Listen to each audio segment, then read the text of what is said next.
Students, कैसे हैं आप लोग। आशा करता हूँ आप अच्छे होंगे। सभी को दीपावली की हार्दिक शुभकामनाएं। तो इन्वायरमेंट की इस वीडियो को आगे बढ़ाते हुए चलिए आज शुरू करते हैं पेज नंबर 28 से। उदयू। उदयू का अर्थ होता है उल्टा। ये एक गुजराती शब्द है। ताज़ी सब्जियों को मसालों के साथ मटके में भरते हैं और कोयले के अंगारों पर मटके को उल्टा नहीं, मटके को रख देते हैं और वो पक जाती है। इस तरीके से सब्जी पक जाती है जिसे हम कहते हैं उधियू। कटाई चरखों से होती है और बुनाई करघों से होती है। जो गांधीजी चलाते थे उसे कहते हैं कताई, क्योंकि उससे सूत काटा जाता था।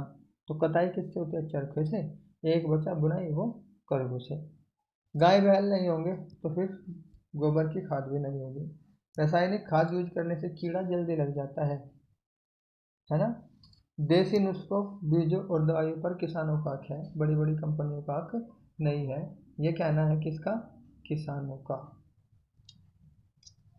आंध्र प्रदेश की बात करेंगे। आंध्र प्रदेश में एक व्यक्ति थे जिनका नाम था नालाप्पा रेड्डी।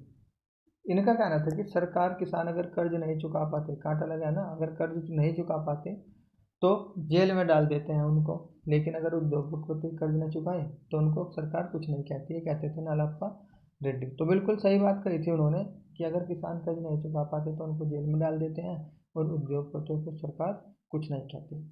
देश में 1997 से लेकर 2005 तक लगभग 1.5 लाख किसानों ने आत्महत्या की थी कर्ज की वजह से। देरी गांव, गुजरात में है देरी गांव। यहाँ पर एक पौधा होता है क्रोटोन नाम का। जड़ें इसकी जमीन में अंदर तक नहीं होती। इसके पत्ते मुरझा जाते हैं, तब पता चलता है कि जो बाड़ी है ना, क्यारी में पानी की ज़रूरत है।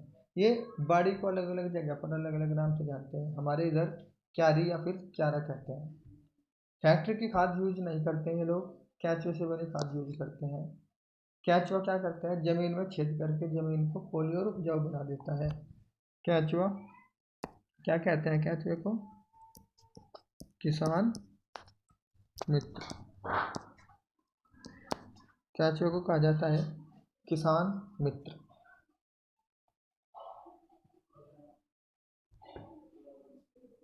नेक्स्ट, बाजरा। बाजरा ओखली व मूसल से कूटकर अलग किया जाता है। नमस्ते। बाजरा पुराने समय में ओखली और मूसल से कूटकर अलग किया जाता था बाजरे को, लेकिन आज ये अनाज नहीं है, ये आज है। आज थ्रेसर से अलग किया जाता है गेहूँ, बाजरे और जौ को अलग। थ्रेसर क्या एक मशीन होती है और मशीन को क्या कहते हैं हम? तकनीक। आटा छानना और रोटी बनाना भी एक तकनीक है। झारखंड के जो गीत है वो कुड़ुक भाषा में होते हैं। मतलब झारखंड की भाषा क्या है?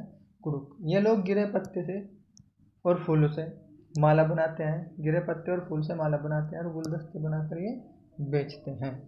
जंगलों को पढ़ना। झारखंड के लोग कह रहे हैं ये बात कि जंगलों को पढ़ना किताबों को पढ़ने जितना ही ज़रूरी है। और बिल्कुल सही बात है, क्योंकि हमारा जो जीवन है वो जंगल से जुड़ा हुआ है। जंगल से जुड़ा हुआ मतलब कोई भी चीज़ बगैर जंगलों के हमें मिल नहीं सकती, ठीक है ना। सूर्यमणि झारखंड की एक लड़की थी, से चमकता सितारा यानी कि गर्ल स्टार कहा गया। जड़ी बूटी मिलती है झारखंड से, जड़ी बूटी जिनसे दवाइयाँ बनती हैं। बांस से लोग टोकरी बनाते हैं और गिरे पत्तों से पत्तल बनाकर ये बेचते हैं, जिससे इनकी आजीविका चलती है। आदिवासियों का जीवन जंगल से जुड़ा है, इसलिए जंगल को काटते नहीं है, लूटते नहीं है। जंगलों पर हक है आदिवासियों का, ये कहना है आदिवासियों का, उनका जंगलों पर हक है। और ये बिल्कुल सही बात है, क्योंकि उनका जीवन ही जंगलों से जुड़ा है। आदिवासी जंगल से हटाए जा रहे हैं बांध और खदान बनाने के लिए। अभी हुआ है ना झारखंड में, बांध बनाने के लिए और खदान बनाने के लिए आदिवासियों को जंगल से हटा दिया है।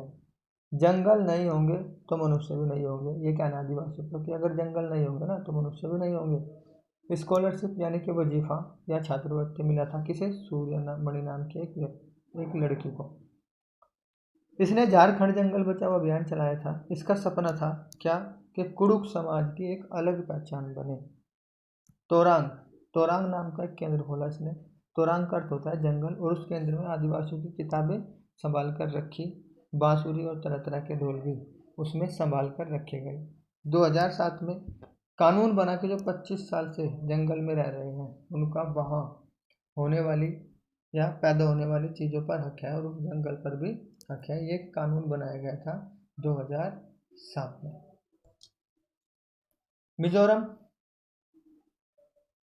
मिजोरम में बांस के कब होते हैं? खेती की ज़मीन का बंटवारा यहाँ पर लॉटरी से होता है। झूम खेती होती है मिजोरम में। झूम खेती का मतलब होता है कुछ दिन यहाँ रहे, कुछ दिन यहाँ रहे, कुछ दिन यहाँ रहे, ऐसे ही झूमते रहते हैं। एक टीन खेती क्या होती है? एक टीन बीज जितनी खेती में लगेगा उसे कहते हैं एक टीन बीज। जैसे 5 किलो बीज जितने भी खेत में लगेगा उसे कहेंगे 5 किलो खेती। ऐसे ही एक टीन बीज जितने खेत में लगेगा उसे कहेंगे एक टीन खेती। झूम खेती क्या होती है? एक फसल कटने के बाद जमीन को कुछ समय के लिए आराम करने देते हैं, यानी कि ऐसे ही छोड़ देते हैं। उस पर जब बांस जंगल उग जाता है तो उसे उखाड़ते नहीं है, बल्कि गिराकर जला देते हैं और जो राख होती है वो खाद का काम करती है। जमीन जोतते नहीं है ये लोग, बल्कि मिट्टी को हल्के से हिलाकर उसमें बीज छिड़क देते हैं और साल भर में कई फसलें लेते हैं उसी खेत से। फसल पकने पर ये लोग पीठ पर ढोते हैं। क्यों? क्योंकि यहाँ पर सड़कें बहुत कम हैं।